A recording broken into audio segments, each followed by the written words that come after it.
Okay, game number 2 has come and gone, and we are still asking ourselves questions, and we cannot really find the answer. Though some of my fellow friends who are Manchester United fans are saying that this is just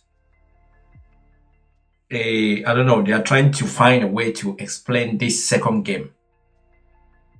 But to me, I don't understand why you are trying to find a way to explain to us. Is it the manager? Is it the players? Because this is a second game, and we have found ourselves in what position are we? Let me see what position. What disgraceful position are we in now? So if we check, let me quickly check what position we are in the table. Oh my God, this is unbelievable. As a Manchester United fan, this is, you see, that goal was an on goal. It's just been given on goal, because at first they gave the goal to Euro. It's like, how do you give that goal to Euro? So where are we on the table? Come on, where's the table? Manchester United is in 16th position. We were in 15th position. Now we are in 16th position. West Ham in last, Wolves 19, and Brighton in 18th position. We are in 16th position. So we are going backwards. Fulham is in 13th position. Fulham, they've played 2 games and they've drawn 2 games. And on top, we have Arsenal, Tottenham, Chelsea, Nottingham Forest, Liverpool. Nottingham Forest and Liverpool Liverpool is playing Liverpool is playing Newcastle. That is a big game. That is a big game. Liverpool is playing Newcastle tomorrow. So what is the United stand? What's his name? What is he saying about this game? What is he saying about this game? Not acceptable, not very happy, lots to discuss. Thank you. It's not acceptable. Mark every player out of 10, 6 being the average, star for your man of the match.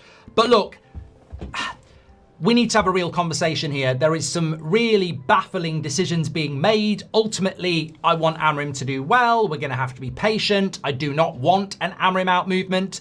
I do not want to carry on going around this cycle. But that doesn't mean we have to ignore the glaring issues that fans have been talking about all summer.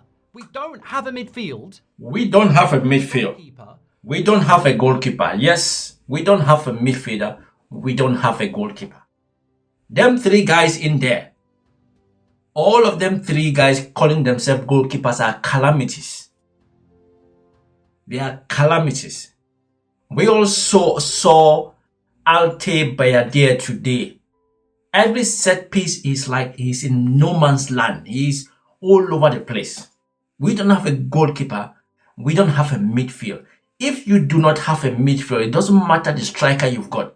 It doesn't matter how good your striker is. Because how is a striker going to score goals if the balls are not coming to him at the right time? If we don't have somebody who can open those spaces. If we don't have somebody who likes to get the ball, who likes to control the ball. You watch West Ham the other day, even though they lose 5-1 to Chelsea. This guy Paqueta was going to get the ball right from his keeper. That is a midfield.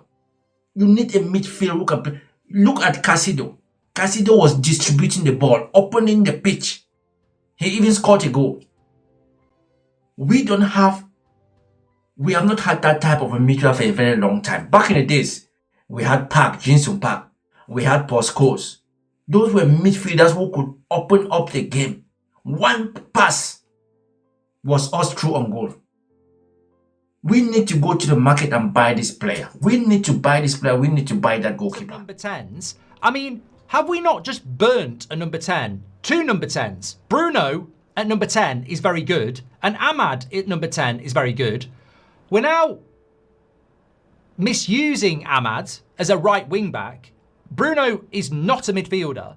Yeah, Bruno is not a midfielder. Bruno is trying to do his best. And also today, the penalty he missed, that is not how Bruno takes his penalties. That is not how Bruno takes penalties. I don't know what was in his mind. Was it the 100 million that the Saudi Arabians are putting on the table for him? Because that penalty wasn't Bruno at all. And truly what he's saying, Ahmad, why are we using Ahmad? You need to allow the players to play to their ability. You need to allow the players, especially those ones who are good with the ball. Because if you put him where he's not going to be able to express himself, then what do you expect him to do? What do you expect him to do? Seriously, if you put somebody who likes to play with the ball, who likes to go at defenders, and then you put him now to be running back. So you've taken his game away from him, and you are expecting him to do something that he doesn't even know how to do. This Manchester United, some people are saying yes, the league has just started. Before you know it, it will be 5 games. It will be 5 games, and it will be 5 games with no points. No, we've got 1 point. Because once we get to that 5 games, that's when the confusion starts to set in. January transfer window comes, and we'll be all over the place, buying players that we don't really need. We've been scammed so many times with some players. Euro to me is a scam. Because when I see him play, I try to figure out what we saw in him to go and buy him. Some people told me that we bought him because he was a left back. If he is a left back should be able to bomb forward. It's modern day football. A left back should be able to bomb forward and make those crosses. But he doesn't do any of them. He doesn't. For him to go past a player, he doesn't. I can't see him as somebody who has speed. I haven't seen him run past a player. I haven't seen him make those tackles like we see in the UK, get stuck in. I haven't seen him. So I'm still to see why we actually bought him. I don't know why. I don't know why we bought him.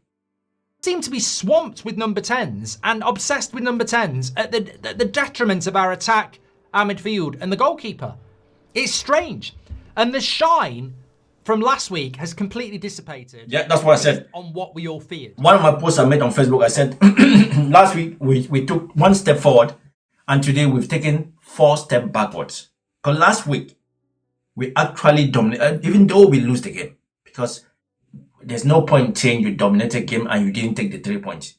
But last week, we were expecting, that's why my prediction for today was 4-1. Because if we played this game today like we played last week, this would have been 4-1. But we went backward. And why didn't he start with Sesko? You went to buy a striker. You bought 3 strikers, 3 good players going forward.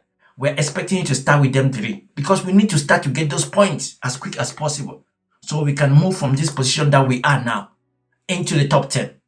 From the top 10, teams will start to give us some respect. And then we start to creep down into the top 5. And we need to start now before, when the league starts. Some teams they are still like in pre-season. That is when big teams pick those points. Because once you get to January, once the window becomes congested, anything can happen. But now we've lost 4 points. 4 points have gone. So the same way we ended last year is the same way we're starting this year. And some people are trying to make excuses. It's Manchester United. Come on. It's Manchester United. We played well against Arsenal for 90 minutes. And yes. The keeper messed it up.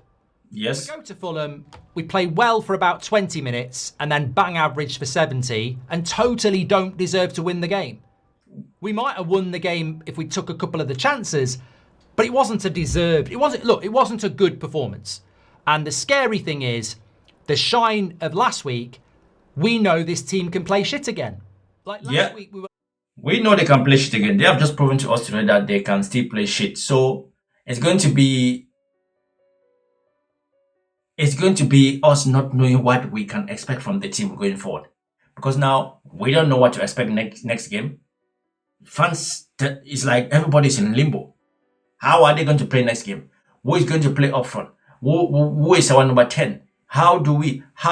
It's like people are going to be asking questions, and this is not. It's been too long. It's been too long. Something needs to happen. It was a tough match. I think when we score the goal, we forget about maintaining the way we should play. We were just thinking about maintaining the results. We want to win so bad that we forget about maintaining the possession, try to push the opponent. We just gave a little bit the game to Fulham.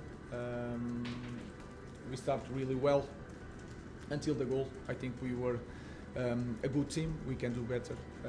After the goal, I think again we were just thinking about maintaining the advantage. We cannot do that. You're to prioritise this summer the attacking part of your team, but the goals have not been easy, and I appreciate that Cunha in particular was unlucky in one of which he made himself and all that stuff. Are you concerned that the problem of not scoring last year is still there? No, forget about last season. I think the feeling is there. Like you said to you, when we were playing the game, we scored a goal, and I didn't feel that the team was more confident now to face the game. We were more concerned about now we are winning. We need to hold on the result.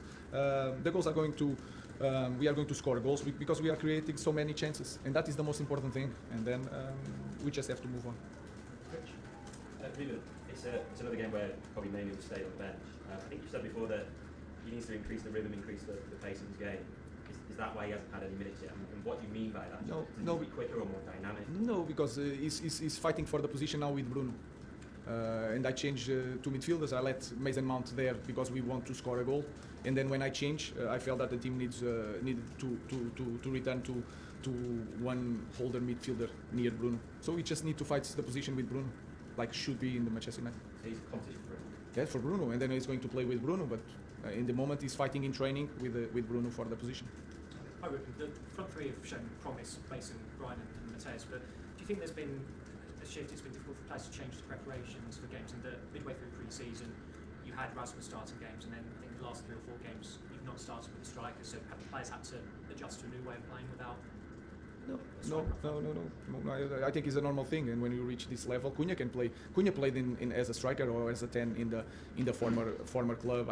I felt that during these last games that with Mason Mount, sometimes we are more robust in the way we play. So we are going to change according to the result and the opponent and try to win games. Last question is section. Ruben, we've seen 2 cameos now from Ben Francesco. I was wondering what you made of Šeško's first appearances for United. I think he needs time. It's not easy to get. Sometimes you are on the bench and you go to the game and the game is really fast. I think he's understanding that the game is even faster than in Bundesliga. But he's fighting. He had some good connections with the teammates. I felt that when he was on the pitch was not on our best moment, and that can change the way you see a player. So I'm really happy because he's putting all the effort. We need just to help. We need to be sometimes in the better moment to help him. 1-1 draw, 2 games, not yet a win for Man United this season. I see the game. Okay, Henry. Not yet a win for Manchester United. Yeah. Not yet a goal for Manchester United. Yes. Not yet a move For Manchester United. Yeah. Step back. That's what I said. 16th. Man United is still up.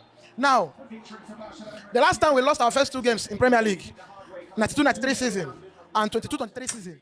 This guy, the knowledge he has for this club, this guy is going through pain. He knows everything about Manchester United. It's almost like he went to university to study Manchester United. He has everything in his brain. Ask him anything any year, he will tell you. My problems. But was it a loss today? It's a loss. Of course, it's a loss. It's a loss. It's a loss. Beat Fulham home and away and finish 15th. You spent 200 million pounds, and you're drawing at Kevin Cottage. It's a loss. Of course. So what is 1 point? Oh, tell me that team you know in Premier League for the past 20 years. That team you know, Big 6, Big 7, that has 1 point. So it's a loss. The difference between a big team and a mid-table team is there are days a mid-table team will go home with a draw, but a big team we see it as a defeat. Of course. It was a defeat. Anybody who thinks it's not a defeat, you're mad. I disagree with him today on so many Anybody who thinks this was anything other than a defeat, then you're crazy. things. On so many things. Like what and what now? You can't come out and tell me that when we scored one goal, that we were trying to manage the game. That is stupid to say. Yeah, I also catch that and I was like, did he really say that? That we've scored one goal and we still have how many minutes? More than 30 minutes to play. And you're saying that the team was already thinking of a win. When we scored just one goal. What manager of a big club will say that? It's not a cup final. It's a league game. It's not a cup final. A cup final, you can try to hold that game because that 1-0 gives you the trophy. Because that's what Jose Mourinho used to do. But you cannot come out and tell us that because we scored one goal, the players were already thinking of a victory. And that goal was even an own goal. So we did not even score. Instead of you pushing forward to score more, it's a league. Goals count. Goals do count. Goals make difference. And once you score one goal, you score the second goal, you kill the game. And you can score more.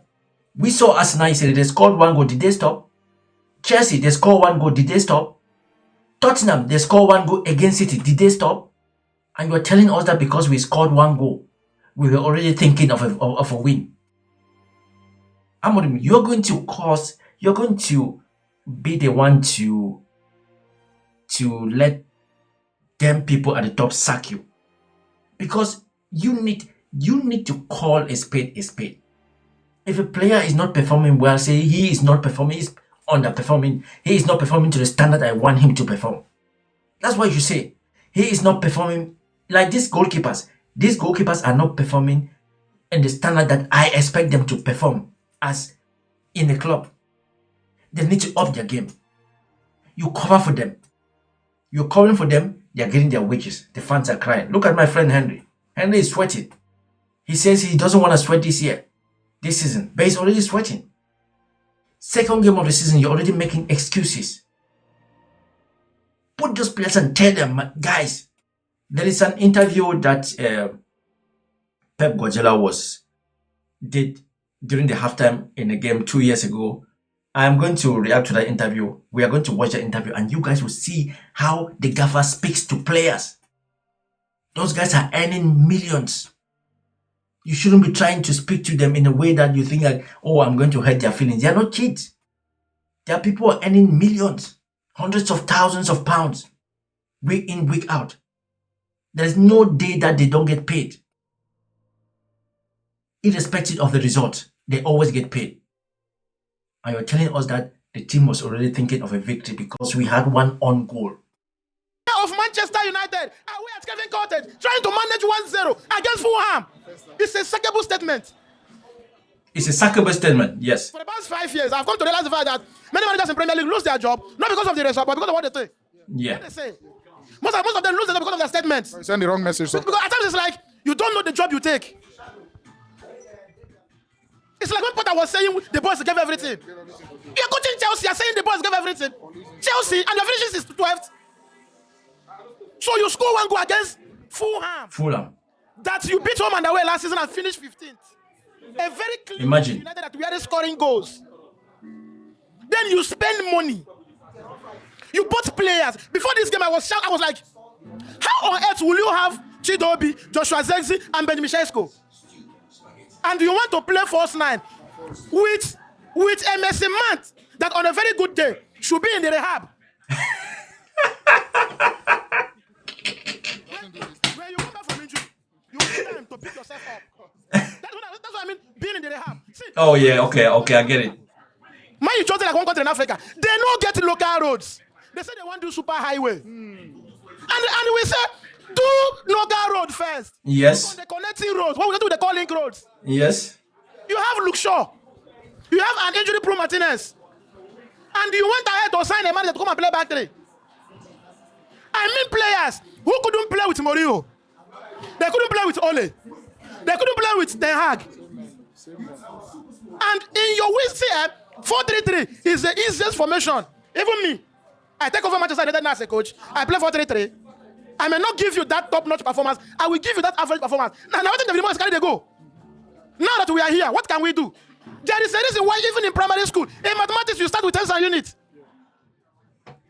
So people who couldn't do the least. Listen, if you really want to enjoy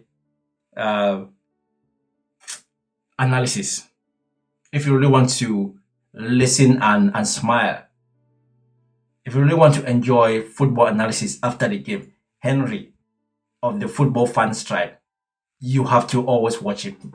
He's got some knowledge. He's got raw knowledge about football. The way he analyzes, the way he thinks about how the game should be played, he has got knowledge. I'm telling you, he went to University of Manchester United. He went to University of Manchester United because there are so many people on YouTube who have football channels, especially Manchester United fans, but none so far can compare with Henry of the Football Fans Tribe. He knows how to analyze football. He has got the knowledge. What are we doing under the Hague? Cock and shoot.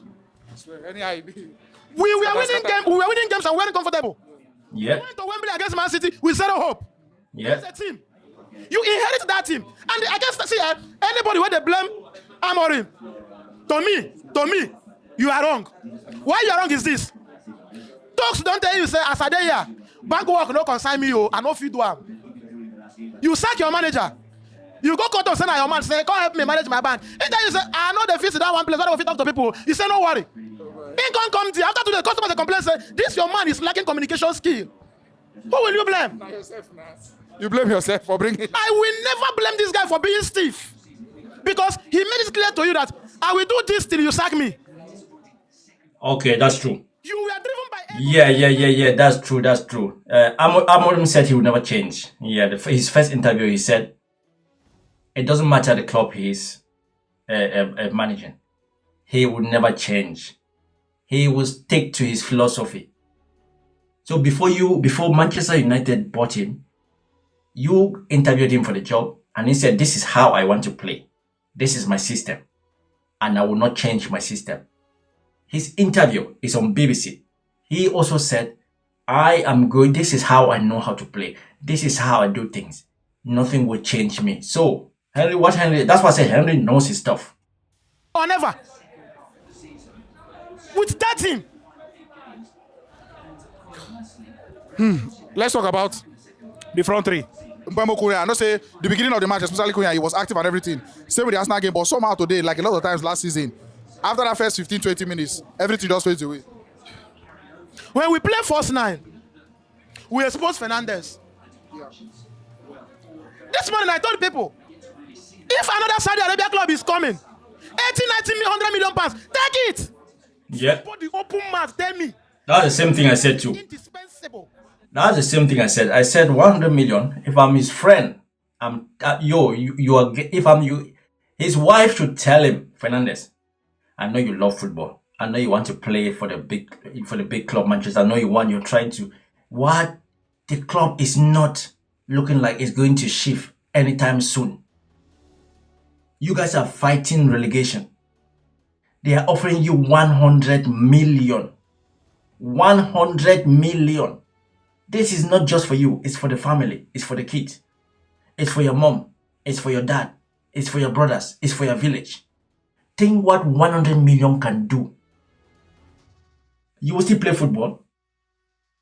Think what 100 million can do. If I'm the one, take the money and go. Because the team is not actually allowing you to actually get to the level you want to get.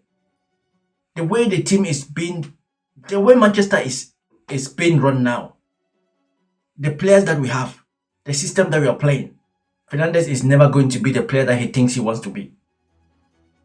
Because he's being played out of position. So better go to a club that they can allow you to play your football, get the money. You'll be a double win. You'll get the 100 million and you'll play where you want to play. You play where you want to play. A Manchester United have supported for 25 years. You tell me say they're indispensable. A football club that do away with Van Nistelrooy. Yeah. Do away with David Beckham. Yeah. Comfortably say Ronaldo collect money. Yeah. What can you do as a footballer if you cannot boost of confidence on the ball? This is our problem. We have two defensive midfielders that are currently not comfortable on the ball. Yes. Where they're comfortable a bit, is lacking pace. And he's playing the role of a man who should be very mobile. So you play Fernandes and Casemiro every day. So all of a sudden, the man you came to United and banish is now the man who is playing ahead of Kobe Mainoo, ahead of Manu Ogate. You have already loaned out Toby Koila. Wasting out with over 10 years. Only in fantasy world will Casemiro be playing for a team. I see my people. We are going for the league. We are going for the league. I say shame to you. I don't pass that level now. Yes, we are Manchester United. Since the start, we are in this, but we should be going for the league now. As old as I am now, I stand there and say we go for the league. I should be a disgraceful human being. It's not realistic. I said top 5. It can happen, but when I say I am not going for the league, I am not speaking for Manchester United. I am speaking for myself, and you should respect my opinion because he gave what I see. That's true. This is my personal opinion. That's true. Tomorrow, I am not wrong. But imagine a team that will soon play Man City. Oh my God. Chelsea. Oh my God. Travel to Craven Cottage. The manager said we score 1 goal, and we wanted to protect it. Burnley, City, Chelsea, the next 3 games. So make it the next 5 now. Wait to be among them targets now for these first 5 games at least. Amorim doesn't have any target. A Manchester United manager should be a league-winning manager. Simple. And if you can have Sesko and you are playing for us, see, look at our problem. Our problem is simple. That's I don't understand. I don't understand. You have Sesko, he's fit, right? He played how many minutes last game against Arsenal? 30 minutes. So when you put him 30 minutes for the first game, that means in the next game he has to start. There's no reason you would tell us that you're not starting Sesko, the guy we believe will be the one scoring us goals. And Sesko, by the way, he's good with the ball. So the earlier you let him start, look at Gyökeres. Gyökeres started the first game, started the second game, and scored 2 goals. And seriously, if he get the sack, that's gonna be of his making. When they want to start, they start with that 4-man back line. Immediately Fulham lose ball, they deploy one of their midfielders to make a 4-5 back line. And our biggest problem has always been breaking teams that play low block. So this team looks like they are very offensive with Lukic and Sanderberg. But when they lose the ball, they are very defensive. Now the balance with that. You get? Everybody understand that. Now, what you want to do is what Fulham is doing. This guy needs a job in one of these big sports channel. Seriously, he needs a job. Henry needs a job. Henry is so freaking good. He needs Tokes. I don't know how much Tokes is paying him. Henry, I don't know if there's anybody who actually watches football fan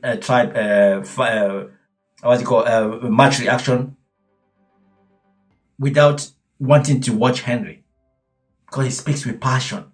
He's got the knowledge. He's got the insight, and you really see that he is a Manchester United in and out. While their transition is 100%. Imagine how less he will be against Manchester United. Yeah. Was Iwobiho. In the 2 for the see, the 2 defensive midfielders we are playing, they are big jokes. If you look at the gap between Matthias De Ligt and Casemiro, you'll be like asking yourself, how on earth will we look it? That is what I was saying. There was the gap. The gap was too big. The gap was too big. Fulham, they were just playing us as if it was a training ground because our midfield, there was nothing there. Even when we had the ball, they could take it from us when they won. The gap was just too much. Miss here. He will always be there. See, my problem not be say we draw. My problem is say the last 15 minutes of the game we were tortured by Fulham. It was torture. I see, nobody should come out here and stand saying, see, emotion aside, we are Man U fans, everybody knows us. You have to stand there and say the truth. We prayed for the game to finish. Yeah. Wave after wave. Reason being that if you want to be a leader, you must do things your followers can't do. Yes. That is why African countries suffer, because they have leaders who are worse than the followers. Wisdom. You be captain. If you convert that penalty, Fulham will come out a bit because they draw their first game. They will come out a bit to get something. You yes. Them up. When you miss that penalty, you give them the confidence. On the penalty now, he was thrown off by the ref. Now this is who they talk. Say the ref. That is the height of stupidity. What do you mean by you're thrown off by the ref? You honors the board, the hierarchy, the manager. Why can't you, after this night, give Matthias De Ligt my captain band? Oh, that's a good one. I'm telling you, this guy is a good player, Fernandez. Good player, no argument. But that head down, that maturity to captain a team. He hasn't got it. If you see we are not talking, get him, bring him. You can be a see. Maguire is not a superhuman; he's a human being. He lost the captain band and he kept playing. So if you take the captain band from you and you want to leave, 100 million pounds will take it. And I have been a fan of take the money, it's 30. Yeah. And see, let me tell you, save it. We all, the ones who get their principle enough, by March the 28-30, all of us will come here and say, we for collect the money. You feeling go get that kind of season? Okay, he no need to get the season. So long as Ruben Amorim is at Old Trafford, Fernandes tactically cannot play his best at Old Trafford. This is not Eric Ten Hag. This is Ruben Amorim. The position Fernandes is supposed to play has been taken away from him. That is the 2-10. He plays as a defensive midfielder. He doesn't have the comfortable on the ball. He doesn't have discipline. You can't stand as a defensive midfielder. Okay, go and check Caicedo. I said it yesterday. Check Adam Water. I said Caicedo yesterday, we should learn from him. The way he plays football. He lets the team, he lets those who want to control the ball do their job, and he does his job. And guess what? He scores goals. Caicedo controls that the gap between the defense and our attack. And their attack, let me not say our attack. Caicedo makes sure that he sits in between that hole. So the defense and those who are, Caicedo sit there and he makes sure that he controls everything. He makes sure that the midfield, he's the engine. We haven't got that. That's why I keep saying, let us tell our captain and go and buy Belaba. Because apart from Belaba, Belaba is a baller. He is going to sit in that gap. He has got pace. He has got a height. He has got the strength. He can control the ball. He's got long range passes. That is the player that Manchester United need. Those guys are 100%. See, the easiest thing you can do for yourself as a footballer is to tell the ball where to land. Even in baseball, the most important ball of your own in baseball is your first ball. Yes. You don't have control over your first ball. You don't have reflex. You don't run when you lose ball. How can you play as a defensive midfielder? Sack Ruben Amorim today, for example. Bring a manager that want to play 4-3-3. Fernandes will go back as a number 10 and play and go home and sleep. Brian Mbeumo will go and play as a winger. Koa will play as 8. We go home and rest. Yeah. In this genius formation of a genius Ruben Amorim on the white shoe. Bro, see, we will have players and we will lose to teams that we are better than. Yeah. That is what will happen this season. We will lose to teams that we are better than. And I have a manager who is saying that I should focus more on the performance and not the result. That one another one though. This one another one. It's a make I focus on performance. I have been in Premier League. Watch teams play beautiful football. Go home with nothing. Yeah. The most important statistics in football is the scoreline. It's a scoreline. Thank you. That I should take the statistics that they have gone home with the 3 points. Yeah. Also said it when he was in Premier League. How do you cap your performance? You cap your performance with results. And in Premier League, take it or you leave it. So long as you're Manchester United, you're Chelsea, you're Arsenal, you're Liverpool. When you see Fulham, you see 3 points. Of course. Because you know. And especially a team like Manchester United, the position that we are in. All we need at the end of 90 minutes or 100 minutes is 3 points. We don't need performance. If we keep racking those 3 points, eventually we start building that confidence to start to play good football. But as of now, the position that we are in, the position that we finished last season in, we don't care about performance. All we want to see is 3 points. Every end of game, Manchester, 3 points. We go home and relax. Next game, we go, get the 3 points, go home and relax. And slowly, when we start racking those 3 points, and then we improve our where we are in the league, then you will start to see football. Imagine if Manchester United is in 6th position, you will start to see football because then confidence grows. But you can't be telling us that we should focus on the performance when we've just lost 3 points. When we've played 2 games, we have 1 lucky point, and then we've gone backwards instead of forward.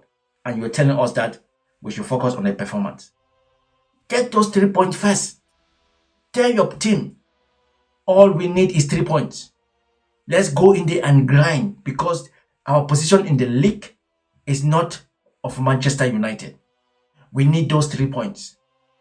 Let's keep getting those 3 points. Eventually, confidence is going to grow. Teams are going to start respecting us, and then performance will improve. He's a professional. He's a manager. He's a professional. He knows. He knows that at the end of every match, what really counts is who took the points, not who performed well. No.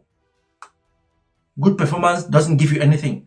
Good performance doesn't give you 1 point. It doesn't give you 2 points. What gives you those points are goals, and who scored more goals. That is what gives you those points. Not performance. What are we doing with performance? What do you do with performance if you perform well and you don't win? What is the point? If you keep performing well and you're not winning to get those 3 points, at the end of the season, you'll be relegated. Who wants that? Who wants that? You're telling us about 3 points. We don't want that. We don't want that. No, we don't want that. If you're Man U, you know there will be a Chelsea, there will be a Man City, there will be a Tottenham, Arsenal. So when you see a Fulham, when you see a Burnley, Sunderland, these are 3 points. When you lose to them, you lose confidence to play the big ones. Of course. Of course. Of course. I'm not calling for the second. I will never call for it, because the people that hired him knew. They knew him more than me. They were managers on ground. Look at Thomas Frank. See, if there's one manager, forget about the 2 games. People go say, because he win 2 games, Thomas Frank stands to lose nothing. He's not under any media pressure.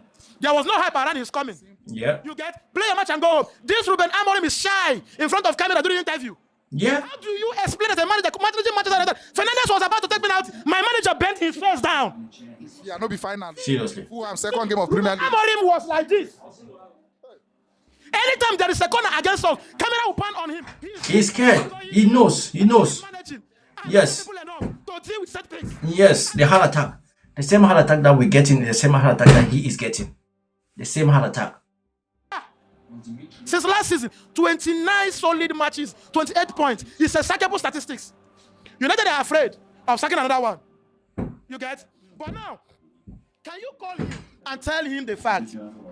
Currently now, set piece coaches are telling you that during dead balls like corner, you don't send your players in the first bar. You send them in the second bar. Because when you are in the first bar and the ball passes you, yeah, you are useless. That's why you see Arsenal players, they always go back and run in.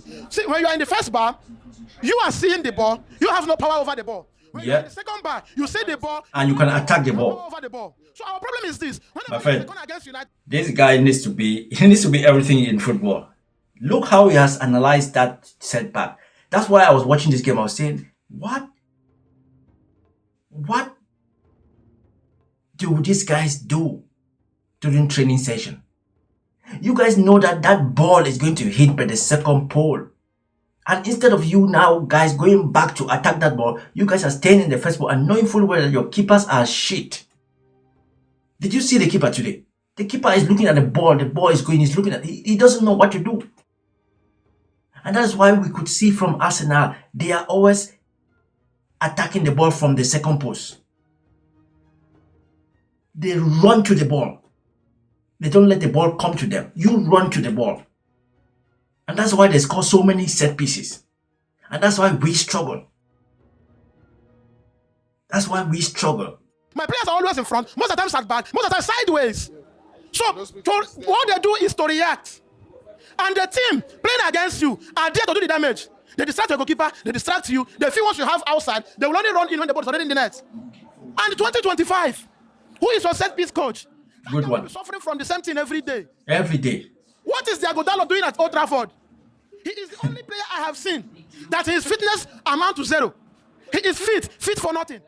That's true. In this world that will boost the fitness of Diego Dalot. Dalot boost, and will not be Premier League team of the season. Oga, ball there against us in our own half. The ball gets to you. The least you can do is kick it to throw, kick it out. Since we don't have confidence to play, do you even see today? Fulham, we are busy touching ball. See, okay, we play 3 man at the back. We are meant to build from the back. Fulham, we are effortlessly building from the back without Anthony Robinson. Yes. Without Anthony Robinson, they were comfortably building from the back. And the 2 best Premier League players I bought from Brentford and Wolves, we are helpless. So in 2025, we play football without a focal man, no focal point, nobody to play to. Yes. Do you know that the only clear chance on goal we created was from my goalkeeper? That was the only goal scoring opportunity we created from my goalkeeper. Do you also know that Fernandez played 90 minutes with one through ball? I've said it, Henry. If you watch a game, Manchester United, you have to listen to Henry. You have to listen to Henry. He has all the statistics. I did not even know that Fernandez finished his game with only one through ball. I did not even know that the only chance we created was from our goalkeeper to Cunha. You listen. The only chance we created was a pass, a long ball from our goalkeeper to Cunha. Fernandez, who is supposed to be our playmaker, only one through ball. And then I ask people, how can a man who gets one ball finish 90 minutes? What to make Ruben Amorim think say Fernandez, they're indispensable? See, if I were him today, immediately Fernandez misses a penalty. Mourinho will not bring him back the second half. He's gone. Your head don't go. Just you know what's in there happen. One of two people where you know. Immediately they lose their head. There's nothing they can do again. And you saw it today. Okay, they give you ball to take penalty. What thing carry you carry ball, go back again. Ronaldo, they tell you, say, when you want to take penalty, the entire world, they at standstill. All eyes on you. Yeah. It wasn't a penalty. But to me, it was a penalty. The contact was obvious. It's debatable. It's debatable. Like, it was obvious. See, It's debatable. to call the ref to go have a look on it. It's debatable. The ref today was he wasn't the ref a team would like to play against. He wasn't an upright referee today. I am a Man U fan, I have to say it. There were so many decisions. There was only decision that went in our favor, but we didn't use it. Some corner kick that turned goal kick. So many things, but we didn't use it. This is why I like them, like Mourinho. Fernandez wouldn't have come back in the second half. He lost it in the first half. You can't play football without your head. He lost his head. His head is gone. 100 million. And see, Pogba, Rashford, Lingard, we are second managers. Yeah. The current man that will be second managers for us is Fernandez. You know why? Fernandez will hide. They talk him every day. He hides in a game for 80 minutes. Come out and do one Travella, score a goal or assist. All of us go home. Fernandez assist. See, more is demanded from you when you are the focal man. Especially when you're the captain. Like this, so. If I ask you these questions on the way. Okay, I know win Europa. Now two people. Ruben Amorim and Fernandez. What about the amount we start? Who start them? Ruben Amorim. Who lose the ball? What can score me? Fernandez. You don't want to give a player that freedom to make him look like he's indispensable. Well, he is. He is indispensable, right? With that mentality. I've told you, he is a fantastic footballer. We all know that. What's Salah? How many times have you seen Salah talk to a referee? One-on-one. That is different, very different. And you need it. If your captain can lose his head, not Chelsea. Look at my noise now. We're not playing Chelsea. We're not playing Arsenal Liverpool. You are losing your head against Fulham. So imagine Man U in front of Liverpool at Anfield. What will you do? With the firepower that Liverpool has got. My final thought is, Ruben Amorim will not leave. But United owners will call him to order. They should better do it quickly. You buy him players, it is his own job to train the players. You get? So the Patrick Dog with them poor first touch. My players not being in the box. These are onto him. Wrong substitution and wrong featuring of players on him. But he must coach Man U. I am a fan of second choice. Ruben Amorim must coach Manchester United. It's too much. Those guys always win. Okay, you sack him, you pay him off, right? He will coach. You sack him, you pay him off. Yeah. Yes, we won't relegate, but he will coach Man U. He yes. will improve his CV at Old Trafford, or he will kill his own CV at Old Trafford. But he will coach Manchester United. As well. Thanks for watching. Look, I've said it, Henry. I will never miss his reaction after any Manchester game. Henry is the guy. He has the knowledge. He knows his stuff. He even knows football. What he's saying is what Ruben Amorim should be doing. Ruben Amorim is the one trying to get himself sacked. And you know, I said it before, these guys, to them to get sacked is not a problem because they still pay them. So if I'm doing a job and I know if they sack me, they'll pay me a lot of money. So they'll sack me, I'll go and sit home with a lot of money in my account. So, do I even care? And once you are a manager for Manchester United. Even when they sack you, you will still get a small club. So for them, it's a win-win. So only us now, the fans, are having this heart attack, like Henry. Henry is putting on weight, the stress. He said he's not going to be sweating this season. But from today, I think next match he's going to come back with his first towel, because he's going to start sweating again. Anyway, it was good to watch Henry again. When you watch him, you learn a lot. He has got statistics. He knows Manchester in and out. Go check their YouTube page. It's a Football Fans Tribe, and also they've got a TikTok page. They've got an Instagram page. They've got a Facebook page. It's all Football Fans Tribe. And also, if you can smash that, just smash the like button. Let's keep watching football. It's the season.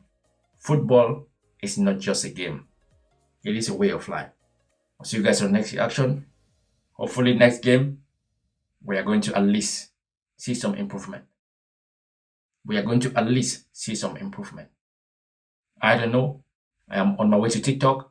Come to TikTok and check out my reactions. And also follow all my social media platforms. Did I say it right? Maybe or maybe not. But you get the gist, right? Do the thing. Click. See you guys. I'm out.